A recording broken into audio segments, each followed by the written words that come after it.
if you buy an ounce of gold today and you hold it 100 years, you can go to it every day and you can coo to it and you can caress it and you can fondle it and 100 years from now you'll have 1 ounce of gold and it won't have done anything for you in between. If you buy 100 acres of farmland, it will produce for you every year. You can use that money to buy more farmland. You can do it all kinds of things. For 100 years, it'll produce things for you, and you still have 100 acres of farmland at the end of the 100 years. You could buy the Dow Jones Industrial Average for 66 at the start of 1900. Gold was then $20. At the end, it was 11,400, but you'd all gotten dividends for 100 years. So a productive asset of any kind, a decent productive asset, is going to kill a non-productive asset over time. Now, in any given 1 year period, 5 year period, any asset can outperform another asset. Tulips. Why don't you join me, Warren? Why don't you join me and buy some cows? I mean, I like your farmland, but you're in Nebraska for Iowa. You love steak. I mean, we can have leather. We can have manure. We can have milk. We can have meat. We'll employ people. You can have the manure. I'll take the meat. I've got plenty of the manure. No, but we'll employ people taking care of the cows. I mean, that little bar of gold that's worth 50, whatever. We had one in here. Look, I think it was worth like $60,000 or $70,000. I can get like so many head of cattle for that and be productive. That was my point. But you like farmland. You just too lazy to take care of the cattle or something? Pay some people. Absolutely. Absolutely. Have you ever tried to take care of cattle, Joe? It must be. I think it might be hard. I know I've tipped a few, but I've never. Have you tipped? No, I've never. I hope you have not tipped. That's mean. It's cruel. It is cruel. They're sweet. They're sweet, but they're not too bright. Like me. With land, you can get somebody else to do all the work, give them a percentage of the crop, and you can sit back there for 100 years and get a percentage of the crop, and you still got the land when you get all through. I will guarantee you that farmland over 100 years is going to be gold, and so are equities. Hi, my name is PJ, and welcome to our short presentation. Have you ever wondered how the rich keep getting richer while broke people stay broke and the middle class seems to be shrinking? Well, this isn't nearly as mysterious as it may appear when you examine the specific differences in how broke people, the middle class, and the rich spend their money. Now, this is such a simple concept, yet so profound, it nearly knocked me out of my chair when I finally understood it. I'm going to show you exactly how the rich spend their money, and you can evaluate for yourself why they keep getting richer and the broke keep getting broker, and why the middle class remains so stressed out. Now, to get started, I'd like to review some financial terms we'll be using during this presentation. The terms that you need to be familiar with are cash flow, which means money you bring in, expenses, which means money you spend, assets. Now, this is the most confusing one. You're probably familiar with the traditional definition of an asset, which is something you own or have equity in. However, back in the 1990s, Robert Kiyosaki introduced us to a new definition of an asset in his groundbreaking Rich Dad, Poor Dad series of books. Robert taught us that an asset is something that pays you, and that's the definition we'll be using here. Liabilities is the last term, and it's defined as things that cost you money. As an example, a house is typically viewed as an asset. But can it actually be a liability? Yes. With our revised definition, anything that costs you money is a liability, not an asset. If you have a mortgage, your house is an asset to your banker because it pays him or her every month. But could a house also be considered an asset to you? Yes, in the right circumstances it could, when it pays you money. Let's say you buy a house and you rent it out, and it paid you a positive cash flow every month after all expenses. That would then be considered an asset. Now, one more time with the terms, just to be very clear before we continue. Cash flow is money you make. Expenses, that's money you spend. An asset pays you, and a liability costs you. Now let's take a look at how broke people spend their money. Now, when I say broke people, I'm not referring to the destitute. I'm speaking about that large portion of our society that lives from paycheck to paycheck and who never seem to have any money. In fact, most times there's more month left at the end of their money, and I'm sure many of you can relate to that group. On payday, broke people buy what I'm going to call stuff. Well, what's stuff? Well, that's inexpensive things that people buy that they don't really need to survive. You go into someone's house and you can't find any counter or tabletop space in the whole house because of all the stuff on it. Their house and their cars are full and cluttered with stuff. Well, where do they get all this stuff? They buy it at the flea market, at the garage sale, at the dollar store, at the craft show. So cash flow comes in and then it goes straight out the expense column to buy stuff. You see, broke people never really educate themselves on assets and liabilities. They justify buying all of this stuff by claiming that it costs so little. But over the years, it's all they ever have.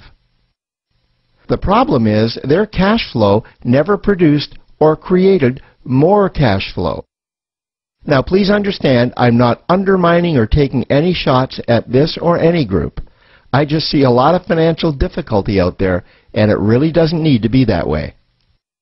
Creating wealth isn't a mystery, it's a formula. The only reason someone doesn't create wealth is because they either don't know the formula or they don't apply the formula. Now let's take a look at the middle class. The middle class is the group that society mistakenly thinks are rich. They're not.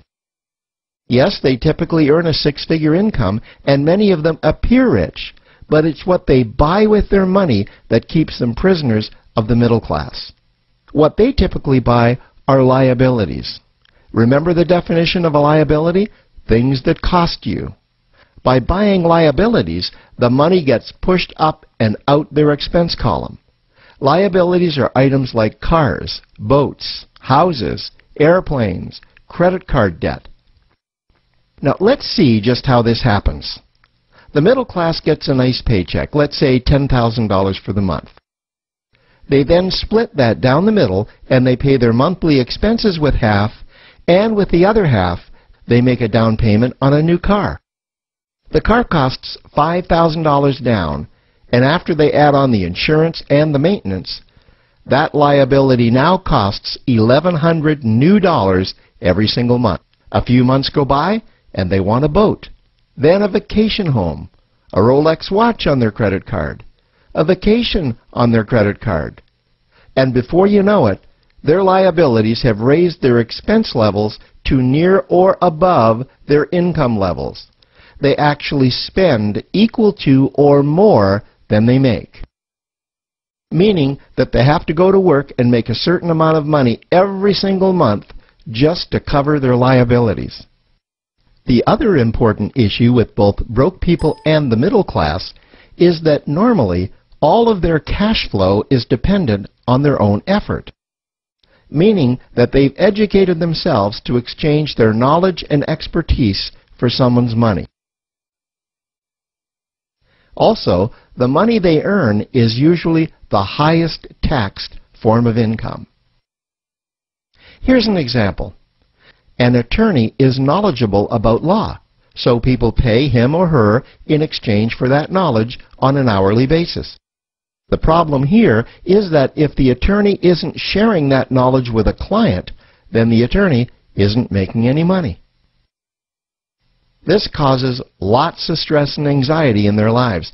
And if you ever ask them to take an afternoon off to play golf with you, well, they very rarely can because of how much money it'll cost them to take that time off. On the surface, life's pretty good. The reality is that it's a roller coaster ride. That's the middle class. Now, I know this group very well because for a great deal of my adult life, that was me. Now let's take a look at how the rich people spend their money. Rich people acquire assets. Again, an asset is something that pays you. If you want to become rich, buy assets that earn you more money. The money cycle looks like this. Acquire assets that produce cash flow, invest the profits to acquire more assets that produce more cash flow, invest those profits to acquire more assets that produce more cash flow. The rich spend their money and acquire things that produce more money. Here are a few examples of assets that produce more money. Investments are the obvious ones: stocks, bonds, real estate. Education is another asset. If you learn how to do something that produces more money for you and you actually do it, that's buying an asset. There's a great quote that goes, "If you think education is expensive, you should see how expensive stupidity is." Another example of assets you can acquire that pay you are cash-generating opportunities, especially those opportunities that can create a passive cash flow. Passive meaning that once you build it up, the money continues to flow whether you're still building it or not. Here's a small example. Let's suppose you bought a pinball machine and you put it in a barber shop, and you don't spend any of the profits. You save them until you can buy another pinball machine and put it in another barber shop. This, by the way, was Warren Buffett's first business. If you don't know who Warren Buffett is, he's one of the top 2 richest men in America. The rich are extremely eager to find those passive cash-generating opportunities because those opportunities continue to pay them month after month, year after year, long after they've stopped working the opportunity. You know, I see this happen again and again with successful entrepreneurs. They find a passive cash flow stream that they build up, and it continues to pay them month after month, year after year.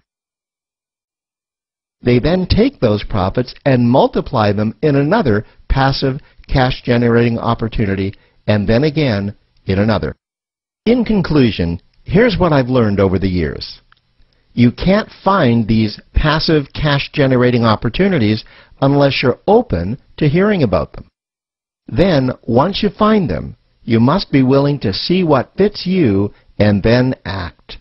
Now, the reason I say this is that I once answered a hokey little ad that I ended up generating 7 figures from, simply because I answered that ad and then took action. These opportunities are out there. You just need to find them. You also must be opportunistic enough that when the right situation does present itself, you don't miss it. So remember, broke people buy stuff, the middle class buy liabilities, and the rich acquire assets, preferably cash-generating opportunities that can create passive cash flow. They then take that cash flow and invest it in another asset that produces more cash flow. That's the wealth creation formula. Now, I trust you found this introductory information helpful. Now, to learn about one of the greatest cash-generating machines on the planet, click on the link below to proceed to step 2.